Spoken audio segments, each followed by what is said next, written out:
Awesome. Polearm's always been a favorite of mine. It was one of the second things I picked up. And we'll see what I can learn today.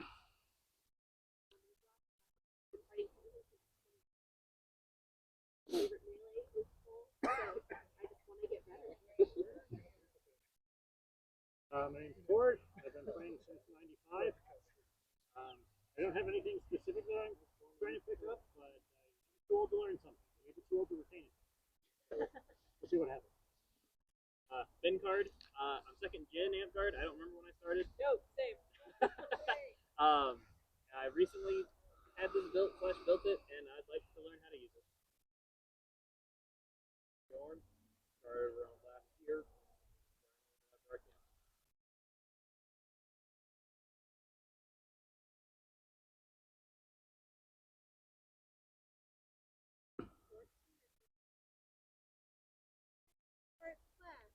Woo! I'm rolled. I started last February, and I'm just trying to learn better great weapons and polearm really well. Woo! Yeah. Bardos started in 2013. I want to learn to poke good with long stick. All right. Hi, I'm Sinio. I started in 2011. I didn't start competitively fighting until about 2015, and I'm here as a human polearm. I'm just here to take everything that they're going to teach you and apply it and stay one step ahead of you in all realms of fighting, right? Like, I am a pole. I'm here to counter you. Hang up on that one. Yeah. Hi, that's all right. For my competitor the same year as they did. I own a big stick. I should probably know how to, like, use it. Might as well. All right. That's awesome. All right. I would like to learn how to teach better so that people understand me better and that my public speaking can get better. I'd like to go over a couple of stretches, actually, because contrary to popular opinion, polearm takes a lot of athleticism and a lot of body mechanics. So I would like to go over a couple of stretches that you can do to make sure that you're not pulling a hamstring, blowing a shoulder out, hurting one of your elbows. So the first thing I like to do is take your pole and stretch your arms out about as far as they could go. Your great weapon. Yep. And you just want to go up and over and bring it down to the small of your back and then back over.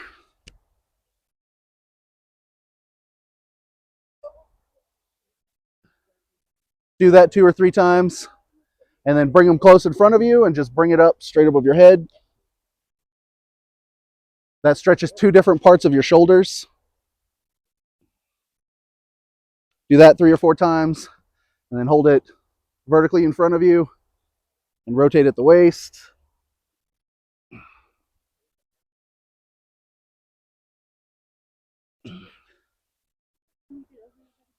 Just shoulders width apart and then straight up over your head. Just like that. Yep. All right. And then hold it out in front of you again and just do a little squat. Do a couple of those. Make sure your knees are primed. Excellent work, everybody. A little bit of cracking is okay.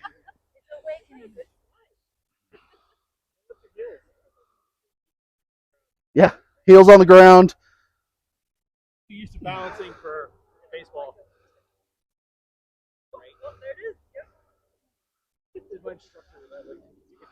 All right. The next thing I'm going to go over is your stance. Everybody here fights single sword, right? Okay, so your single sword stance is going to be your front foot forward or your sword foot forward pointing towards your opponent and your rear foot pointing perpendicular to your opponent, correct? Okay, same thing applies to a pole. You want whatever sword your primary hand is, you want your primary hand on the back of your pole, and you want your opposing foot pointed towards your opponent. And you can switch that depending on which side you need your polearm to be on, but primarily that's the side that you want your foot to be on. You don't want to go primary hand on the back and sword foot forward or pole foot forward, I guess, because then you're putting yourself in an off-balanced situation where if somebody charges you, you have very limited options on mobility. So you want your opposing foot forward, that way you can move out or you can step away into a block. Any questions on that? Excellent. So there's two primary grips that you can use with a great weapon. That's your underhand grip, like that, and your overhand grip. So if you are fighting and you're doing a lot of striking from the top, I recommend an overhand grip. If you're doing a lot of murder strikes or if you're doing a lot of chops, I recommend using an overhand grip because you're going to get a lot more torque on your shots. If you're doing a lot more stabs or lower body shots, I recommend almost like you're holding it like a shovel, an underhand. That way you get a lot more like mobility and you can pull your weapon to you faster. If you've ever tried to pull your weapon to you overhand, it doesn't work as fast or as well as pulling it like you're holding a shovel. So if you're doing a lot of low leg work in a melee, or if you're stabbing low quadrants in like a ditch line or a Belagarth line fight, you want to use primarily shovel so that you can throw your stabs and still recover your weapon quickly. So there's a couple of different stances that you can use also. I say stances, they're like guards. So you have your high guard, which is where most of your chops are going to come from. I don't recommend doing this one very much because I've seen a lot of people hurt people. So I don't throw a lot of murder chops anymore. Catch me 10 years ago, I would have murder chopped all of you. But but yeah, if you're going to be throwing chops to the high quadrants, your high guard is going to be your primary guard. And then you have your mid guard, which this is going to be your like range control and defensive guard right here, because you can easily control the range of any fight. Lightning, if you wouldn't mind coming here with a sword and a board.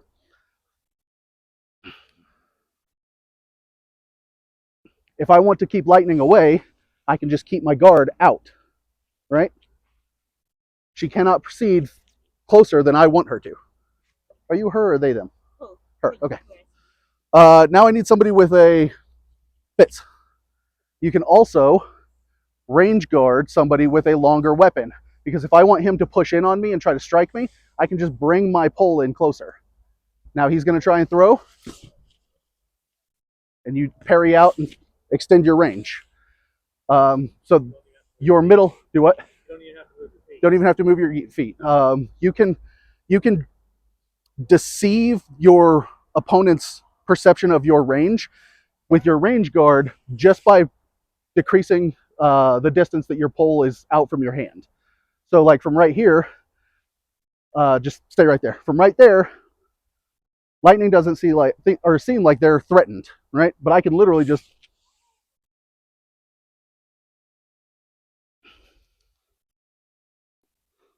and then the final guard that I'd like to teach is the low guard, which I also don't recommend this one, but a lot of people like to use it, so I teach it.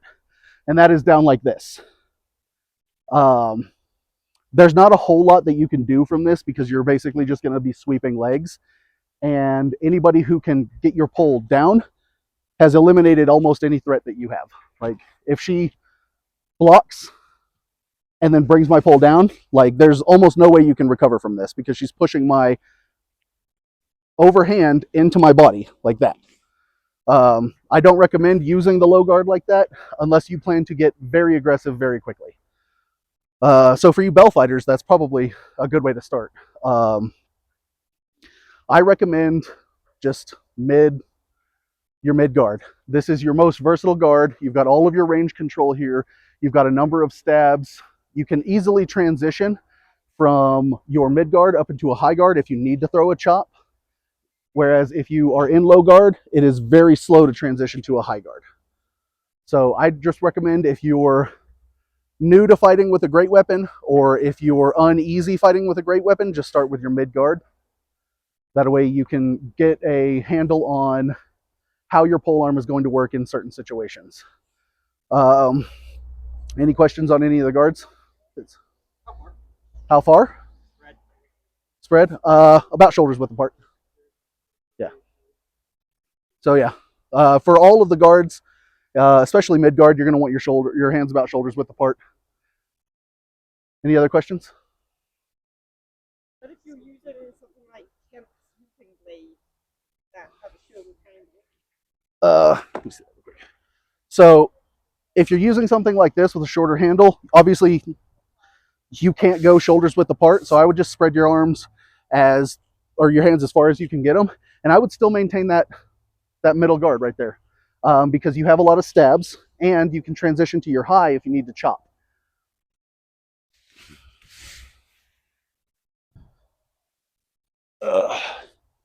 Anything else? Questions? All right, we're gonna do footwork. I'm gonna start off with normal footwork, and then we're gonna move into something like making sure that your footwork is steady on compromised ground because it's snowing out here, or it has snowed out here. So footwork with your polearm or your great weapon, the first thing that you're going to want to learn is how to withdraw from a fight safely. So if you're in mid guard and somebody pushes on you, the first thing you're going to want to do is step out to the side and start taking steps back. Just like any other fight, really, lateral movement is better than straight back movement because they're going to be able to push faster than I'm going to be able to withdraw straight.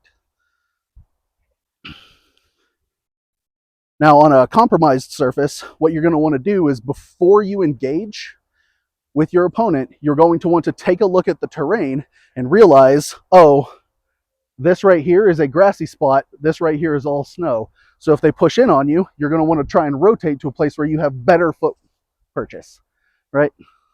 If you don't notice that and you don't take the forethought to do that before you get into a fight, and you have to rotate out, try to take flat, even steps. You want to have your knees bent, right? That way when they come in, you can take flat, even steps out. And try not to slide like I did. Any questions on that? Okay. The second thing about footwork, if you're going to get pushed on, it is better to move laterally, but it is also better to strike while you're moving laterally. Not really a footwork thing, but I like to teach it during footwork. So if they're pushing in on me and I'm moving out, you want to try and tie that up, or even better, chop that leg. Because if they can't get to you, they can't hurt you, right?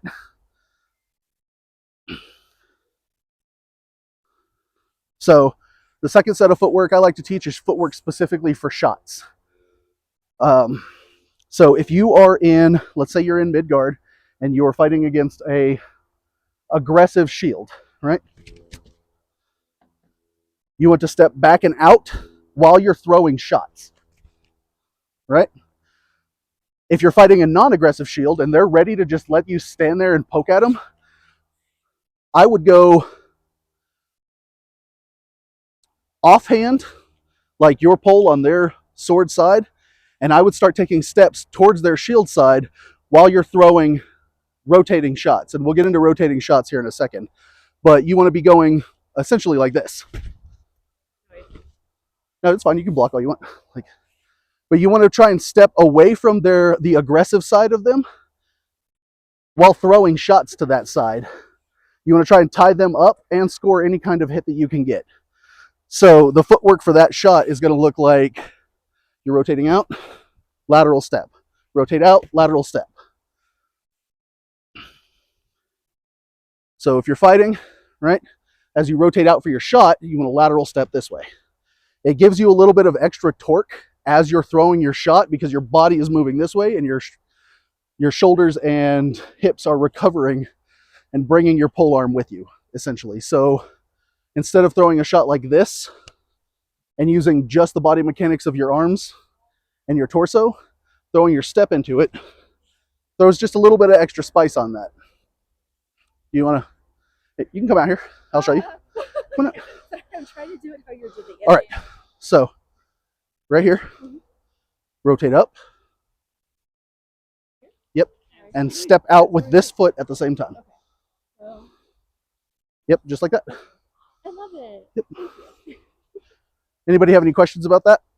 Do you find yourself more commonly stepping to that side with the front foot or with the back foot? Depends on the situation. If I have to, it's all based on my opponent and how they react and what they do, depending on what shot I'm throwing, what shot I want to throw, how aggressive my opponent is. And that footwork works for both sides. So if you're throwing a shot out in this way, you can take your lateral step the opposite direction.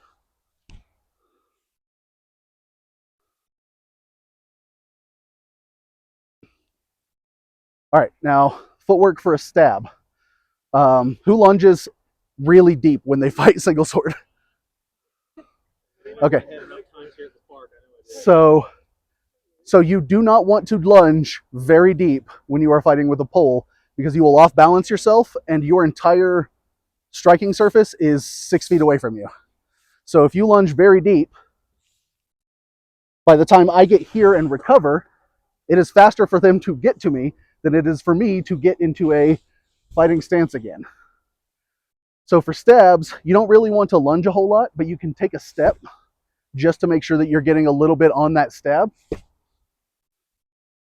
But you don't want to lunge super deep. In fact, I wouldn't lunge more than like a foot.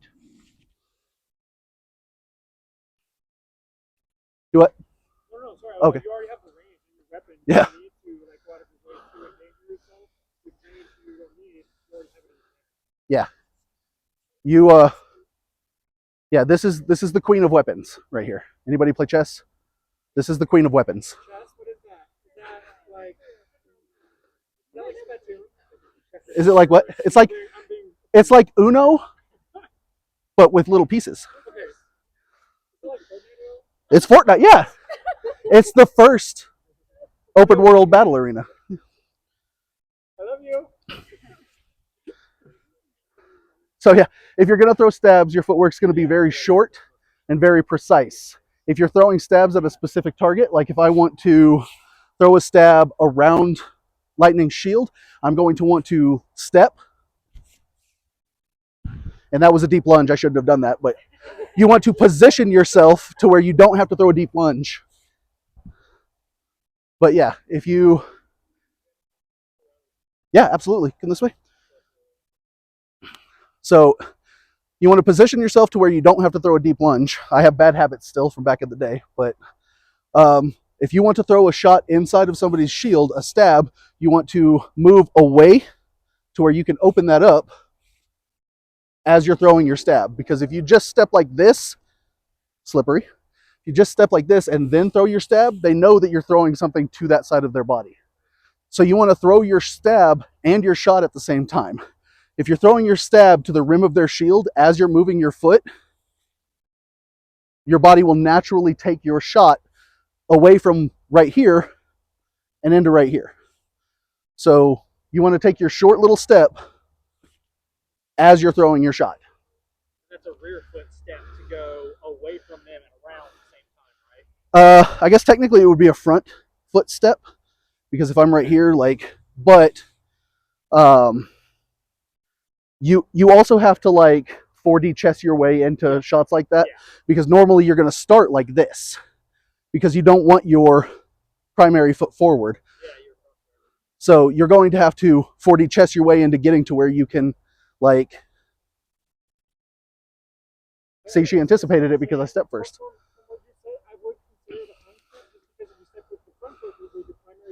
Yeah. Yeah, you're exposing that shoulder Crossing. body. Yeah. Yeah, you're making it difficult for you to move. I guess that's true. I guess that would make it a rear foot step. And I suppose you probably could just not 4D chess it and try to finagle it in there with their rear foot step if it's deep. Yeah. All right. So anybody have any questions about that? All right. We're going to get to everybody's favorite part of this class, shots. All right. Like tequila or rum, 'cause, you know, it's too cold for you to take your clothes off. No, it's not. Oh, no, it's not. Yeah, right. All right. So I'm going to start off with my personal favorite shot, and it's a compound shot. I have found very few people who can effectively block it, and it is kind of secret sauce, but I've been throwing it into my SKBC class, so I'm going to go ahead and throw it into this one too. Yep. So for this one, instead of going underhand, you're going to come from the top, so you're going to want to go on overhand, and it works particularly well on aggressive shield people. So we'll start it from this side, and then we'll do it from all four sides. That way y'all can all see it from different angles. But as they're coming in, you want to clip that leg and then immediately up into that armpit. You're stopping their momentum towards you and Leg and arm. winning.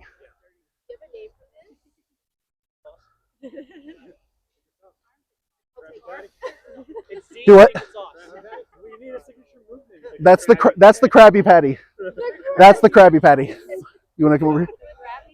Because it makes Yep. it crabby and then turns them into a patty. There you go. All right. So Yeah. as they're coming in, Just slide right up. yep, because you're Slap chop. do what? Slap chop. That's the even better name. All right, slap chop. We're calling it the slap chop. All right, yes, because you're already right here. And most people, most great weapon fighters, most pole fighters, if they have to leg somebody, they leg and they immediately go away. Right? If you have to leg them, your weapon's already there. So just pull it straight up. You know. Oop. This is a sword side maneuver. Yes. Well, yeah. I mean, do what? I guess come to this side. Yeah. So as they're coming in, sweep that outside leg and then up into their armpit.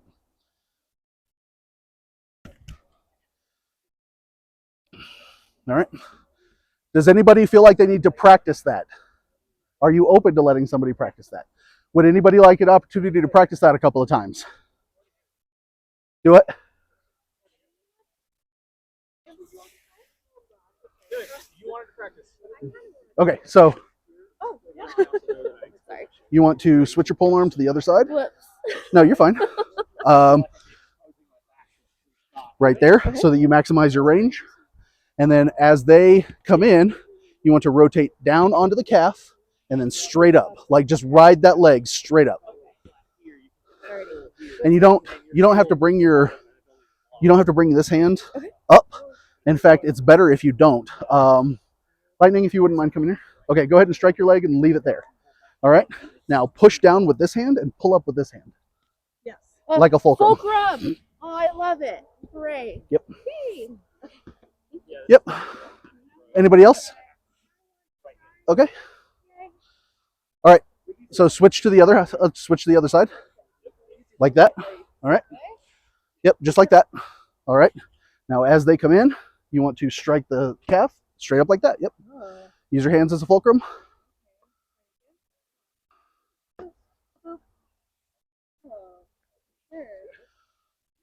All right. Anybody else? Yeah, do this. All right. Slap up. Yeah, just like that. Yep. Yeah. If it's easier for you to conceptualize, you can throw to that leg and literally just ride it straight up. You don't care about the garb, just I'm thinking too much surface. You don't have to do it with your arms. You can just like use the fulcrum of your body. that's yeah. So yeah, you outside and then fulcrum up. Outside and then fulcrum up. The thing is, you have to finish it though, otherwise it's just like buttery the whole way up. You have to finish it. The only shot that counts is that pop at the end. Yep. Are you having your hands like this? I'm having my hands like that. Yeah. And for this one, you're starting high, so you're gonna want your overhand. So down to the leg, fulcrum back up. Yep. So when Yeah. you were first doing that, Yes. you were stepping back at the same time every time? Yes. And you covered footwork recommendations with that shot. Yes.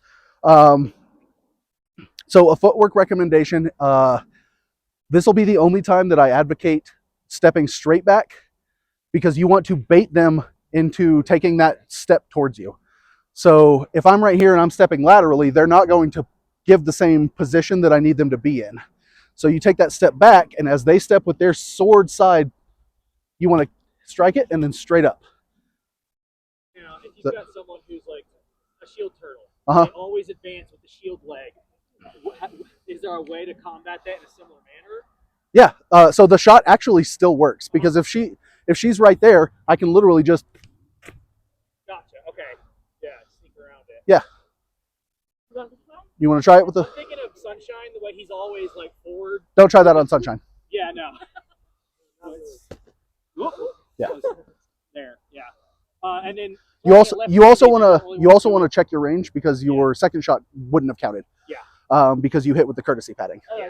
It's because it's a speedball. But when you're left-handed and throwing it, this is not one that you really want to do because it can expose you. Well, there's also no right or left hand with a great weapon. Because it's not a single weapon, so you're not single hand competency required. You can literally throw from both hands, almost equally effective because all you're doing is making angles and fulcrums. Yes. Anybody else want to practice that shot? Anybody else have any questions about that shot? The footwork one was good. No? All right. So the next one is a follow-up to that first one if they don't take the bait, but you still leg them. So if they're coming in, take that step back and you leg them. Let's say she drops to the ground, but she doesn't take the bait and she doesn't open her sword. So from here, take that outside step and stab inside that pocket. You should show that to the other. We'll show it at all of the angles. I guess come over to this side. Thank you. So if they're coming in, you take that and they don't open their sword. They don't take your bait so that you can strike that. From here, you're already on their calf. Just take that step out and stab into that pocket. You're not pulling back at all. It's just right into the pocket. Pull back as little as you can, possibly can, because if I pull back, go ahead. If I'm here and I pull back to here, they're just going to move their shield. And as few indicators as you can give them about what your new intentions are, the better. So I chop that outside. They don't take the bait, so I can't go up. Take that step out. Just immediately throw that stab into the pocket. Do it one more time from this side. All right. They don't take the bait. Take that step out and immediately stab into the pocket. Anybody have any questions? One more time? Okay. Come on out here. Okay. Stand on this side of me. Okay. So if they're coming in and you get that stab, right? But they don't give you that, yes, right there. Yep. Sorry. Exactly. It's not. It's not. Okay. Exactly like that. So if you take that leg and they don't give you the opportunity to take the sword, take that step and immediately throw that stab. And it can literally just be. You must be killer at pool. I'm not actually. Really? Okay. Fine, I'm good at pool.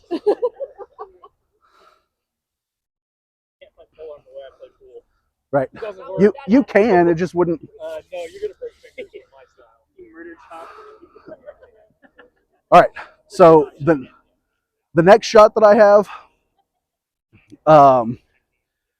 it requires a lot of negligence on your opponent's part, almost. Like they have to not see it coming in any way. So if they're charging, you're literally going to chop and stab the other side. And this works very well. I would use this on Lily, on Sunshine, because he is very fast and he's almost never going to give you the opportunity to. Oh, never mind. Yeah. I thought you meant, okay, but this never mind. Sunshine also does the double step. I've got him on a stab over the shoulder. Yeah, I thought you meant like Death Lily Sunshine. You said Sunshine, and I was immediately like, yeah, don't try that on him. He's far too fast for that. I don't know y'all's Sunshine. I apologize. But yeah, for somebody with some wheels on him who's going to try and get to you very fast and is likely not going to give you the opportunity to take that sword side leg first, the second they start coming in on you, take that shield side leg as they, yes, so as they come in, boom, and you can either stab it or you can just slash the opposite side. It's going to be down like this.